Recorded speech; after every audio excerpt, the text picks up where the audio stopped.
नमस्कार मंडळी, नवीन ब्लॉगमध्ये स्वागत आहे. आत्ता थोडा मला कुठे वेळ मिळाला तर म्हटलं तुमच्यासोबत सगळ्या अपडेट शेअर करते.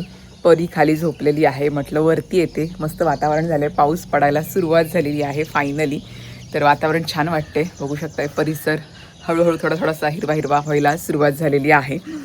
तर तुमच्या सगळ्यांच्या खूप छान छान कमेंट आल्या होत्या परीच्या रिलेटेड. सगळ्यांनी खूप चांगले चांगले विशेष दिलेले आहे, तर मला खूप छान वाटलं. मी प्रत्येकाची कमेंट वाचत असते, रिप्लाय देत असते.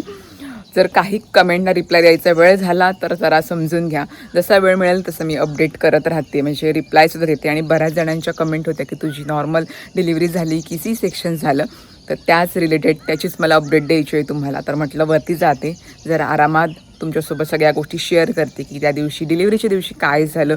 तसं बघाल तर खूप साऱ्या गोष्टी घडत गेल्या, त्याच्यामुळे जास्त काही मला शूट करता आलं नाही. जेवढं काही पॉसिबल होईल तेवढं मी शूट केलं. आणि आता फायनली एक व्हिडिओ बनवते की त्या दिवशी काय झालं होतं डिलिव्हरीच्या दिवशी. ॲक्च्युली माझी डिलिव्हरीची तारीख होती 15 जून, पण त्याच्या आधी मी तुम्हाला आधीच्या ब्लॉगमध्ये सांगितलं होतं की मला मुवमेंट तेवढ्या फील नव्हत्या होत, म्हणून मी अचानक हॉस्पिटलला ॲडमिट झाले होते. तोसुद्धा मी ब्लॉग टाकलेला आहे. तेव्हाच डॉक्टरांनी सांगितलं होतं की पाणी तुझं भरपूर कमी झालेलं आहे, म्हणजे एकदम बॉर्डर लाईनला आलं होतं. तेव्हा माझ्या पाण्याची जी लेवल होती ना ती होती 4.7. ती 10च्या पुढे लागते मे बी. तुम्हाला माहिती असेल, ज्यांची डिलिव्हरी झाली असेल त्यांनी मला कमेंटमध्ये सांगा ॲक्च्युली किती लागतं ते. पण माझं 4.7 होतं, म्हणजे खूपच. सर बोलत होते की एकदम बॉर्डर लाईनला आहे.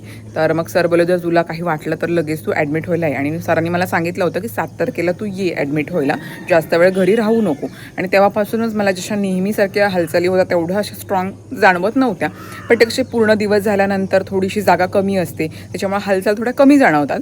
पण मला माझी पहिलीच वेळ होती, मग मला काही समजतच नव्हतं की म्हणजे नेहमीपेक्षा खूपच कमी जाणवत होत्या मला, असं झालं होतं. तर मग सरांनी सांगितलं होतं की मला 7 तारखेला तू ये एकदा चेकअप करायला. मग आम्ही ठरवलं की 7 तारखेलाच आपण ॲडमिट होऊया, म्हणजे 9 महिने पूर्ण झाले होते. 7 जूनला मी ॲडमिट व्हायला घेतले. 12 वाजता गेले तिकडे, तेव्हा मी ॲडमिट झाले. आणि नंतर 3 पासून मला सलाईन आणि मग सगळं सुरू झालं. मला इंजेक्शन्स दिले पिशवीचं तोंड ओपन होण्यासाठी, म्हणजे लेबर पेन स्टार्ट होण्यासाठी. मला 3 टॅबलेट्स दिल्या, 2 खायला दिल्या आणि इंजेक्शन वगैरे दिलं. त्यामुळं पेन स्टार्ट व्हायला सुरुवात होईल असं वाटलं होतं, पण मला काहीच जाणवत नव्हतं. म्हणजे पेन्स पण स्टार्ट नव्हते होत, काहीच नव्हतं. नंतर किती वाजता 3पर्यंत मला खायला सांगितलं होतं, त्याच्यानंतर मी काहीच खाल्लं नाही. त्याच्यानंतर थोडं मला पेन स्टार्ट झाले होते, पण एकदम इंटेन्सवाले नव्हते. त्याच्यानंतर बाळाचे हार्टबीट्स वगैरे मॉनिटर करत होते की कधी फास्ट होत आहेत कमी होतात, त्याच्यावर चालू होतं. तर ते तिचे हार्टबीट्स पण एकदम नॉर्मल होते, मध्ये थोडे अप वगैरे होत होते. त्याच्यानंतर मग मी रात्रभर मला म्हणजे पेन्स नॉर्मल होते, एकदम इंटेन्स नव्हत्या, पण पिशवीचं तोंड काही ओपन झालं नाही. एवढ्या टॅबलेट्स खाऊन 3 टॅबलेट्स घेतल्या आणि इंजेक्शन्स पण घेतले मी, पण पिशवीचं तोंड जमतेम 1 सेंटीमीटर ओपन झालं होतं. आणि मी दुपारपासून तशीच होते, ना पाण्याचा थेंब ना काय, पोटामध्ये अन्न काहीच नव्हतं. त्याच्यामुळे मी थकले होते. परत पेन्स पण थोडे येत होते, स्ट्रॉंग नव्हते, पण त्याच्यामध्येच मी रात्र अशी काढली. मग सर बोले जास्त वेळ थांबून काय फायदा नाही आहे, तर पाणी पण कमी आहे, नाळ पण आहे. जसं पेन्स देईन तशी ती नाळ घट्ट होत जाते, असं मला सर सांगत होते तिकडे. तर मग आम्ही डिसाईड केलं की चला जे बाळासाठी योग्य आहे ते आपण करूया, बाळ आपल्याला सुखरूप हवं आहे. म्हणून आम्ही डिसाईड केलं की सी सेक्शन करूया. मग 6 वाजता मला सकाळी घेतली ओटीमध्ये, आणि आमची गोंडस परी 6:23ला आमच्या हातामध्ये होती. एवढी गोड आहे ना, ती एकदम गोरी पान होती अशी, भरपूर तिची केसं होती. जेव्हा बघितलं तेव्हा सगळं पेन सगळं गायब झालं. तो मोमेंटच एकदम भारी होता, म्हणजे प्रत्येक आईच्या आयुष्यातला तो सर्वात काय बोलतात मौल्यवान अविस्मरणीय क्षण असं तसाच होता. मला एवढं दुखत होतं काय, मला काहीच समजलं नाही. तिला जेव्हा बघितलं ना, पहिले तिचं मी डोकं बघितलं जेव्हा डॉक्टरांनी काढली तिला बाहेर, तेव्हा भरपूर अशी केस होती आणि एकदम एकटक अशी बघत होती माझ्याकडे. तेव्हाच भारी वाटलं, म्हणजे आयुष्यात एकदम सुंदर क्षण होता. आणि फायनली आमची गोंडसपरी आमच्याकडे आलेली आहे. तर असा होता माझा डिलिव्हरीचा अनुभव. आणि एक गोष्ट मला समजलं नाही की मला त्याने 3पर्यंत खायला सांगितलं, 3 नंतर मला काहीच खायला सांगितलं नाही. नॉर्मल डिलिव्हरीसाठी आम्ही प्रयत्न करत होतो, पण पेन्स मला सहन करण्यासाठी पोटामध्ये काहीतरी तर पाहिजे की मला एनर्जी येईल त्याच्याने की मी ते सहन करू शकेल. पण त्याने मला 3:30पर्यंत नंतर काहीच खाऊन दिलं नाही असं. तर मी त्यांना विचारलं की मी का खाऊ नये, तर त्यांनी असं सांगितलं की नॉर्मल डिलिव्हरीसाठी तुला घेतली आणि तुला वॉशरूम वगैरे काय आलं तर मग प्रॉब्लेम होऊ शकतो, असं त्यांचं म्हणणं होतं. पण मला थोडीशी गडबड वाटत होती अशी. पण कारण की असं पण असतं सी सेक्शन करायचं असतं की ॲनेस्थेशिया द्यायचं असतं, त्यामुळं पोट वगैरे सगळं रिकामं लागतं, त्याच्यामुळं ती लोकं देत नाही असं पण आहे. पण माझ्या केसमध्ये काय झालं मला समजलंच नाही. त्यांनी मला 3 नंतर मला काहीच खाऊ दिले नाही. म्हणजे असं वाटतं कधी कधी सी सेक्शनचीच तयारी होती आणि ऑलरेडी माझं पिशवीचं तोंड ओपन नव्हतं होत, म्हणजे मला पेन्स स्टार्ट नव्हते होत. तर डॉक्टर बोलले पहिली वेळेला थोडा वेळ लागतो असं बोलत होते, पण ते काय ते मला काही समजलं नाही. कारण का मी बहुतेकांच्या बघते नॉर्मल डिलिव्हरी करायची असेल त्यांना खाऊ देतात, पण त्यांचं असं की त्यांना पेन चालू झालेलं असतं त्याच्यामुळे त्यांना खाऊ देतात. माझ्या गोष्टीमध्ये माझ्या बाबतीमध्ये मला पेन्स स्टार्ट नव्हते झाले होते, झाले होते पण एकदम माइल्ड असे होते. 1 सेंटीमीटरच फक्त ओपन झालं होतं, एवढा वेळ झाला होता. 3 वाजता सगळं सुरुवात केलं, ती रात्र 6 म्हणजे 5पर्यंत पकडा, 1 सेंटीमीटरच ओपन झालं होतं. अशी गोष्ट आहे. तुम्हाला काय वाटतं सजेशन मला कमेंटमध्ये सांगा. आणि लगेच आम्ही उठलेलो आहोत, आम्हाला भूक लागलेली आहे की नाही? आम्हाला भूक लागली. हो हो हो हो, चला चला चला चला. Good morning. उठली उठली, हा उठली. नाही नाही, हा देते. काय आई वरती गेली होती. चला. ब्लॉग मध्ये आवाज आला की नाही? परीचा आवाज ऐकव ऐकव. ये आला.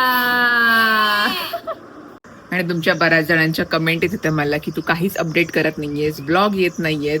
2 दिवस तर मी स्वतःला सांभाळत होते. डिलिव्हरी झाल्यानंतर मला तिला सुद्धा घेता येत नव्हतं, ब्रेस्ट फीड सुद्धा करता येत नव्हतं. त्याच्यामुळे 2 दिवस तर मी पूर्ण स्वतःवरच सगळं कॉन्सन्ट्रेशन होतं की मला पहिले रेडी होऊ दे. त्याच्यानंतर 2 दिवसानंतर 3ऱ्या दिवशी तिला झाली कावळ. ती हळूहळू पिवळी पडायला लागली, त्याच्यामुळे अजूनच आम्ही घाबरलो.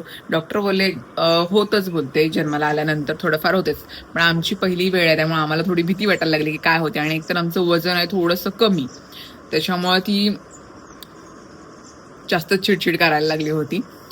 मग डॉक्टर बोलले होईल हळूहळू, उन्हामध्ये पकडा जेवढं तुम्हाला पकडता येईल. आता पावसाळ्याचे दिवस, सकाळ सकाळ कधी सूर्याच्या भोवती ढगच यायचं तरी, पण जेवढं आम्हाला पॉसिबल होईल तेवढे 4-5 दिवस आम्ही उन्हामध्ये तिला ठेवली.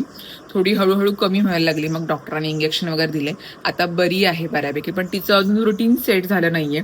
रात्री आम्हाला खूप जागा होती, आई, मी आणि प्रीत. रात्रीची आमची नाईट शिफ्टच लागलेली आहे, त्याच्यामुळे रात्रभर ती रडते. म्हणजे जागी असते, दूध पिल्यानं थोडा वेळ गप्पा राहते आणि पूर्ण डोळे असे उघडे असतात तिचे, एकदम जागी असते, अलर्ट असते, असं होतं. त्याच्यामुळे झोप सुद्धा झाली नाही माझी. 15-20 दिवस असंच चालू आहे. आता थोडी थोडी कुठे रुटीन सेट व्हायला लागलेलं आहे. असं मग आता सकाळची ड्युटी बाबांची असते, मग बाबांकडे तिला म्हणजे पप्पांजवळ थोड्या वेळ तिला येते. आता आमची बाकीची कामं आम्ही उरकून घेतो, माझा नाश्ता, जेवण वगैरे सगळं असं. त्याच्यामुळं मला काही अपडेट करता आलं नाही. अजून मी इंस्टाग्रामवर सुद्धा काहीच अपडेट दिलेत नाही, व्हिडिओजच पोस्ट केले नाही, मोबाईलच बघत नव्हते. सगळा वेळ जो आहे तो परीकडेच माझा जातो आणि दिवस कुठे निघून जातात काही समजत नाही असं. आता बघूया 5वीचं कसं काय होते. आमचं वजन थोडं कमी आहे अजून, आणि आमची थोडी चिडचिड होते आणि थोडंसं म्हणजे नरमच आहे ती अजून, त्याच्यामुळे आम्ही जास्त कोणाकडे देत नाही तिला. एकदमच छोटीशी अशी आहे, म्हणजे असं चोळायला नको तिला, असं आमचं म्हणणं आहे. म्हणून आम्ही तिघच तिला हँडल करतो, मी, आई आणि प्रीत, असं आहे. तर बघूया बाकीचे अपडेट मी तुम्हाला लवकरच देईन. आता तिला दूध दिलं तर पप्पांकडे दिलंय, तिला थोड्या वेळ सांभाळा, बाकीचं मी इथलं सगळं आवरून घेते. आईची नुसती धावपळ, मुलीकडे बघायचं, नातीकडे बघायचं, इकडे जेवण चालू आहे. मुलीला जास्त जेवण जात नाही का, मीठ कमी म्हणजे आळणी, तिखट कमी. मग आता काहीतरी खा. मग आता आई मला शिरा बनवून देते, केळं टाकून. केळं टाकले जेणेकरून तू खा. आता काय बेबीला आपल्या दूध यायला पाहिजे ना.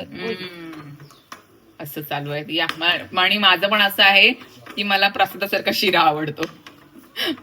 परीच्या आईचे पण नखरे खूप आहेत बघ आई. जेणेकरून खायला पाहिजे बाई भरपूर, दुसरं काय नाही. आता मला पथ्य चालू आहे, त्याच्यामुळे मीठ नाही, मसाला नाही, हळदीवरचं आणि धण्याची पावडर अशी करून खात असते. त्याच्यामुळे मला जेवण पण जात नाही जास्त. म्हणून आई जेवल्यानंतर मला म्हणजे कणीर तर मी खात नाही, त्याची खीर टाईप सारखी बनवते दुधामध्ये, नाही तर शिरा बनवते. असं सगळं चालू आहे. फळं खाते जेणेकरून माझं पोट भरलेलं राहील असं. बापरे, अजून मला 3-4 महिने तसंच राहायचं आहे. नाही 4 महिने तरी खायला पाहिजे मला. आता 15 दिवस झालेत कुठे नाही.